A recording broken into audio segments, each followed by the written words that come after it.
अस्सलाम वालेकुम बच्चों। JCRT के DG स्कूल में आप सभी बच्चों का खैर मकदम है और 7वीं दर्जा की अपनी ज़ुबान का 12वां सबक हसरत मुहानी को लेकर हम हाजिर हैं इमाम सर। तुम जानते हो कि इससे पहले कई चैप्टर हमने तुम्हें पढ़ाया। उम्मीद है कि वो सारे चैप्टर तुम्हें समझ में आ गए होंगे। हसरत मुहानी का नाम सैयद फजलुल हसन था और मुहानी हसरत उनका तखल्लुस था और मुहानी उनका आबाई गांव था जहां वह पैदा हुए थे। तो इसीलिए वह अपने नाम के साथ हसरत तखल्लुस के साथ मुहानी जोड़ते हैं। मुहानी गांव है उन्नाव उत्तर प्रदेश का एक ज़िला है जहां पर ये गांव है जहां वह पैदा हुए थे। कहा जाता है कि 1875 या 1900 कहीं कहीं 80 या 81 भी मिलता है वह पैदा हुए। वह एक बेबाक सहाफ़ी कामयाब शायर भी हुए हैं और इसी सहाफ़त की वजह से वह आज़ादी की जंग में वह कूदे और कामयाब होकर ही निकले। कहा जाता है कि हसरत मुहानी ने पहली बार 1921 में अहमदाबाद में जो कांग्रेस का इजलास हुआ था उसमें उन्होंने पूरी आज़ादी कंप्लीट इंडिपेंडेंस अर्थात यानी पूर्ण स्वराज की मांग रखी थी, जबकि मांग जो है वह गांधी जी मना कर रहे थे, लेकिन फिर भी उन्होंने पूर्ण स्वराज का प्रस्ताव दिया था कांग्रेस को और उनका विचार आया भी था। तो इस रूप में हम उन्हें इस जानते हैं कि आज़ादी के जंग में जितनी भी आंदोलन हुए, जितने भी सब में उन्होंने बड़े बढ़ चढ़कर हिस्सा लिया, चाहे वह स्वदेशी का आंदोलन हो। उन्होंने खद्दर का कपड़ा तो पहले ही पहनने के लिए शुरू कर दिया था, लेकिन जब स्वदेशी आंदोलन चला, गांधी जी ने आह्वान किया, गांधी जी ने कहा, तो हसरत मुहानी ने अलीगढ़ में एक दुकान भी खद्दर की खोली। उसके बाद वह कानपुर आ गए और कानपुर में भी उन्होंने खद्दर का दुकान खोली और वह कामयाब रहे। तो सबसे ज़रूरी एक शायर, कामयाब शायर और बेबाक सहाफ़ी के रूप में हम उन्हें याद करते हैं और पढ़ेंगे। और पहले हम लोग पढ़कर देखेंगे, उसके बाद हम इसे समझेंगे बच्चे। तो आओ देखते हैं।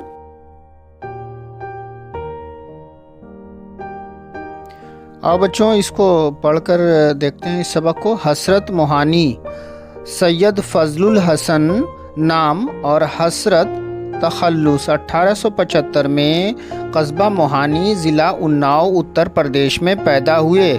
बाज़ किताबों में इनका सन पैदाइश 1880 और 1881 भी मिलता है और एक कामयाब शायर और बेबाक सहाफ़ी होने के साथ साथ एक सरगर्म सियासतदां और मुजाहिद आज़ादी भी थे। अरबी फ़ारसी की इब्तदाई तालीम मकतब में हासिल की।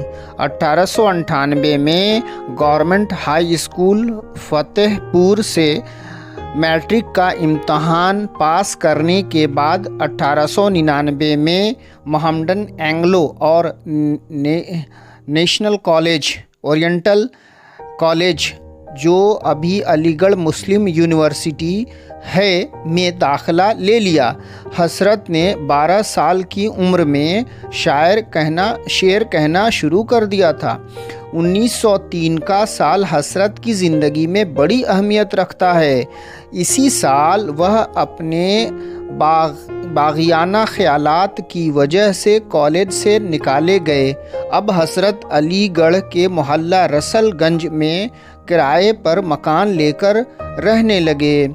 इन्होंने BA का इम्तहान पास किया। उसी साल चचा ज़ाद बहन निसातुन्निसा बेगम से उनकी शादी हुई, जो एक पढ़ी लिखी, बाहिम्मत, हौसलामंद और मुस्तकिल मिजाज خواتین تھیں۔ 1903 ہی میں حسرت نے ایک علمی و ادبی رسالہ اردو معلّہ جاری کیا۔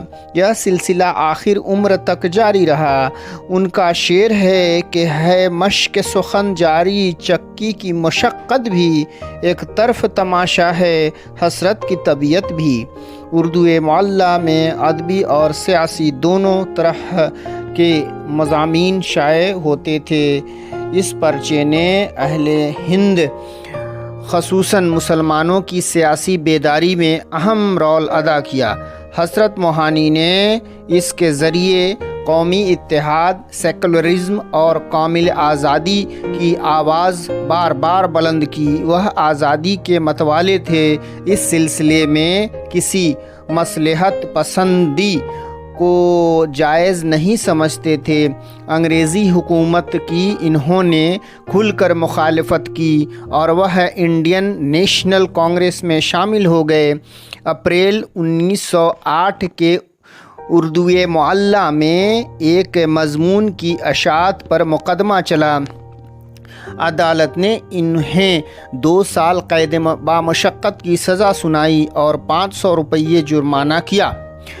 جیل میں حسرت نے کس طرح شب و روز گزارے، ان کے اس شعر سے اندازہ کیا جا سکتا ہے۔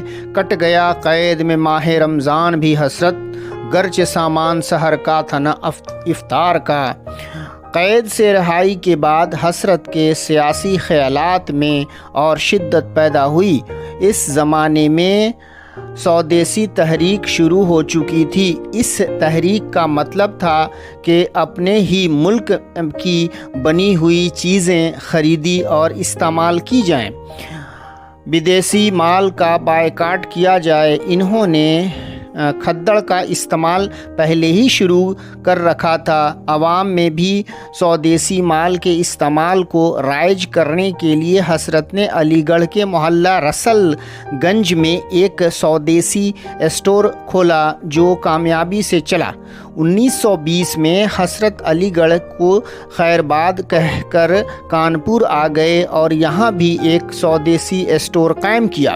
حضرت موہانی کے مزاج میں سادگی بہت تھی۔ ان کے لباس اور رہن سہن کو دیکھ کر گمان بھی نہیں ہو سکتا تھا کہ وہ بلند پایہ شاعر، ادیب اور سیاستداں ہیں۔ انگریز حکومت کو حضرت موہانی کی سیاسی سرگرمیاں قطعی پسند نہیں تھی۔ انگریز انہیں ایک بڑا باغی سمجھتے تھے، لیکن حضرت ان سب باتوں سے بے نیاز اپنے مقصد میں لگے رہتے۔ 1913 میں ان کا پریس ضبط کر لیا گیا۔ 1916 میں انہیں دوبارہ جیل بھیج دیا گیا۔ 1918 میں رہائی ملی تو آزادی کی جدوجہد میں پھر مصروف ہو گئے۔ 1921 میں حسرت نے احمد آباد کے کانگریس کے اجلاس میں مہاتما گاندھی اور حکیم اجمل خان کی مخالفت کے باوجود مکمل آزادی کی قرارداد پیش کی۔ حسرت مکمل آزادی کا مطالبہ کرنے والے ہندوستان کے پہلے مجاہد آزادی تھے۔ حضرت موہانی کو تیسری بار 22 اپریل 1922 کو 2 سال کے لیے جیل بھیجا گیا۔ 1924 میں رہا ہوئے تو کانگریس کے بجائے مسلم لیگ اور کمیونسٹ پارٹی سے ناطہ جوڑ لیا۔ 1942 میں حسرت مسلم لیگ کے نمائندے کے حیثیت سے کانپور سے یو پی اسمبلی کے ممبر چنے گئے اور پھر پارلیمنٹ کے ممبر ہوئے۔ ہندوستان کا آئین مکمل ہوا تو حسرت نے اس پر دستخط کرنے سے یہ کہہ کر انکار کر دیا کہ یہ ان کے خوابوں کی تعبیر نہیں ہے۔ حضرت موہانی کی سیرت اور کردار کا اندازہ ان چند واقعات سے کیا جا سکتا ہے۔ ایک مرتبہ کانپور کے ایک سوداگر جو حضرت سے عقیدت رکھتے تھے ان سے ملنے آئے تو دیکھا کہ وہ کچھ لکھ رہے ہیں۔ یہ سلام کرنے کے بعد شکستہ بوریے پر ادب کے ساتھ بیٹھ گئے۔ حسرت لکھتے جاتے اور بیچ بیچ میں ان سوداگر سے بات بھی کرتے جاتے۔ حسرت کی پشت پر ایک پھٹا پرانا پردہ لٹک رہا تھا۔ वह पर्दे के पीछे से कुछ निकालते और मुंह में रख लेते और डेस्क पर रखी गुड़ की डली से थोड़ा गुड़ लेते। सौदागर साहब खामोशी से देखते रहते। जब ज़ब्त न हुआ तो अर्ज़ किया कि आप क्या खा लेते हैं, कुछ खादिम को भी अता हो। हसरत ने पर्दे के पीछे से मिट्टी का हड़िया निकाली जिसमें सूखी रोटियां पानी में भीगी हुई थीं। हसरत ने वह हड़िया सौदागर साहब के आगे रख कर कहा, लो खा लो, फ़कीरों का खाना तुम रईस न खा सकोगे। सौदागर आप दीदा हो गए। हसरत ने कहा, आज तीसरा फाका है, शुक्र है कि सूखी रोटी मुयस्सर आ गई, बड़ी तस्कीन हो गई। हसरत मुशायरों में भी शरीक हुआ करते थे। मुशायरों के मुंतज़मीन शुअरा को सफ़र खर्च और कलाम सुनाने का मुआवज़ा बंद लिफाफा में पेश करते थे। एक बार हसरत ने एक मुशायरा में शिरकत की। बाद में मुंतज़मीन ने उनकी खिदमत में लिफाफा पेश किया। उन्होंने फ़ौरन कहा कि मुझे सफ़र का खर्च नहीं चाहिए, मैंने सफ़र में कुछ खर्च नहीं किया। एक गार्ड मुझे अपने साथ डिब्बे में बिठाकर ले आया। टिकट में भी मैंने ख़रीदा ही नहीं। वह गार्ड आज वापस जा रहा है और मुझे अपने साथ वापस ले जाएगा। मुंतज़मीन ने बहुत कहा लेकिन वह इनकार पर अड़े रहे और बोले, जब मैंने टिकट पर कुछ खर्ची नहीं किया तो आपसे अखराजात लेने का क्या सवाल है। हज़रत मोहानी अपने एक दोस्त के घर में मेहमान थे।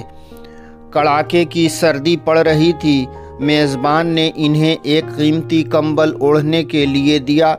हसरत ने वह कंबल इस ख्याल से नहीं ओढ़ा कि यह विदेशी माल है। हसरत रात भर सर्दी में कांपते रहे मगर वह कंबल नहीं ओढ़ा। हसरत एक सच्चे मजहबी इंसान थे, उनमें बला की रवादारी थी। इन्होंने नात और मनक़बत के अलावा श्री कृष्ण की शान में भी अशआर लिखे हैं। हसरत ने पूरी ज़िंदगी जद्दोजहद में गुजारी। इनकी ज़िंदगी में सादगी, खुददारी, कलंदरी, बेबाकी, असूल पसंदी और हक़ गोई के जो औसाफ थे, इसकी मिसाल मुश्किल से मिलेगी। तहरीक आज़ादी के सिलसिले में इन्हें रईसुल अहरार के लक़ब से याद किया गया। इनका इंतकाल 13 मई 1951 को लखनऊ में हुआ। आज वह फिरंगी महल यानी लखनऊ के कब्रिस्तान अनवारे बाग में दफन है। लेकिन सच पूछिए तो इनकी जगह हर सच्चे मुहिब्बे वतन के दिल में है। और बच्चों, इसका लफ्ज़ का कुछ मानी देखते हैं। पहला लफ्ज़ है तखल्लुस। वह कलमी नाम जो शायर शेर में इस्तेमाल करता है। बेबाक, बेखौफ, निडर, सहाफ़ी, अखबार नवेश या पत्रकार, सियासतदान, सियासत जानने वाला, मुजाहिद आज़ादी, आज़ादी के लिए कोशिश करने वाला, आज़ादी के लिए लड़ने वाला, इनकलाबी, तब्दीली लाने वाला, बाग़ियाना यानी हुकूमत और इक़्तिदार की मुखालफत करना, मुस्तकिल मिजाज यानी ठहराव, जिसके मिजाज में ठहराव हो, आगाज़, शुरू, वक्फ करना, मखसूस करना, बख्शना, मश्क सुखन, शायरी की मश्क यानी शेर कहने का सिलसिला जारी रखना, क़ैद बा मुशक्क़त, वह क़ैद जिसमें कैदी से सख्त मेहनत कराई जाती है, खैर बाद कहना यानी छोड़ देना, तर्क करना, तुरफा, अनोखा, अजीब को कहते हैं, बायकाट करना, एहतजाज के तौर पर तर्क करना, सेकुलरिज्म, तमाम मज़ाहब का एहतराम करना, मजहबी रवादारी, मतवाले, मस्त मौला, अपनी धुन में रहने वाला, मसल्लत पसंदी यानी मौका, मसलहत पसंदी यानी मौका सनाशी, हालात के मुताबिक काम करना, अशात, फैलाना, आम करना। स्वदेशी तहरीक गांधी जी के ज़रिए चलाई गई एक तहरीक का नाम है जिसका मकसद था कि अपने देश में बनी चीज़ों का इस्तेमाल करना। खद्दड़ मामूली और मोटा कपड़े को कहते हैं। राइज यानी जारी होना, जिसका रिवाज हो। पार्चा फरोशी यानी कपड़े बेचना। सरगर्मियाँ यानी सरगर्मी की जमा है, यानी पूरे जोश के साथ कोई काम करना। बागी का मतलब होता है बगावत करने वाला या नाफरमान को भी कहते हैं। बेनियाज बेपरवाह। और ज़ब्त करना, अपने कब्ज़े में लेना। क़ज़िया यानी झगड़ा मसला। करारदाद यानी तजवीज़। ताबीर यानी ख्वाब का मतलब बयान करना, ख्वाब की ताबीर कहलाता है। शिकस्ता यानी फटा पुराना, टूटा फूटा। बोरे यानी टाट। खादिम का मतलब होता है खिदमत करने वाला। आबदीदा का मतलब गमगीन होना। फाका का मतलब होता है खाना न होने की वजह से भूखा रहना। तस्कीन का मतलब आराम। मुंतज़मीन का मतलब इंतज़ाम करने वाला।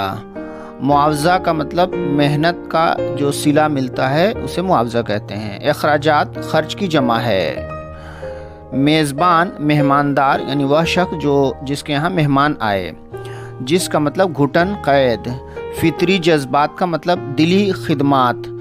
शोरश यानी हंगामा और बगावत करना। मेहर का मतलब सूरज। रवादारी का मतलब होता है रोशन ख्याली, बेताबी। और नात का मतलब रसूल सल्लल्लाहु अलैहि वसल्लम की शान में कहे जाने वाला अशार नात कहलाता है। मुनक़बत वह अशार जो सहाबा अकराम और नेक बंदों की तारीफ़ और शान में कहे जाते हैं। खुददारी गैरतमंदी या इज़्ज़त नफ्स का एहसास को कहते हैं खुददारी। कलंदरी जिसे किसी चीज़ की फ़िक्र न हो। औसाफ वस्फ़ की जमा है यानी खूबियाँ। एहरार का मतलब होता है आज़ाद लोगों के सरदार को कहते हैं। लक़ब वह नाम जो असल नाम के अलावा दिया गया हो। मुहिब्बे वतन वतन से मोहब्बत करने वाला। अब हम लोग सवाल जवाब करते हैं बच्चों। पहला सवाल है हसरत मोहानी का नाम क्या था? तो जवाब है इसका सैयद फजलुल हसन उर्फ हसरत मोहानी।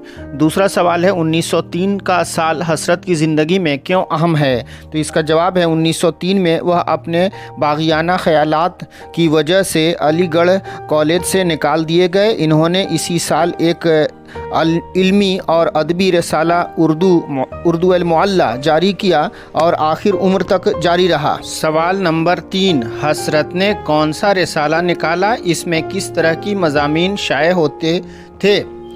तो जवाब है 1903 में हसरत ने अदबी रसाला उर्दू मुअल्ला निकाला। इसमें अदबी और इल्मी मज़ामीन शाया होते थे। सवाल नंबर 4, हसरत को 1908 में जेल क्यों भेजा गया? तो जवाब है 1908 में उर्दू मुअल्ला में एक मज़मून शाया हुआ था। इस मज़मून की अशात पर मुकदमा चला जिसकी वजह से इनको जेल भेज दिया गया। सवाल नंबर 5, अंग्रेज़ी हुकूमत को हसरत मोहानी की सियासी सरगर्मियाँ क्यों पसंद न थीं? जवाब है अंग्रेज़ी हुकूमत को हसरत मोहानी की सियासी सरगर्मियाँ इसलिए पसंद नहीं थीं क्योंकि वह अंग्रेज़ी हुकूमत के खेल खुलकर मुखालफत करते थे। सवाल नंबर 6, हसरत ने मुकम्मल आज़ादी की करारदाद कब और कहाँ पेश की थी? तो जवाब है 1921 में हसरत ने अहमदाबाद के कांग्रेस के इजलास में मुकम्मल आज़ादी की करारदाद पेश की। बच्चों कुछ होमवर्क दिए जा रहे हैं। सही बयान के सामने सही का निशान और गलत के सामने गलत का निशान लगाओ। शुक्रिया बच्चों, फिर मिलेंगे नए क्लास के साथ। मैं इमाम सर।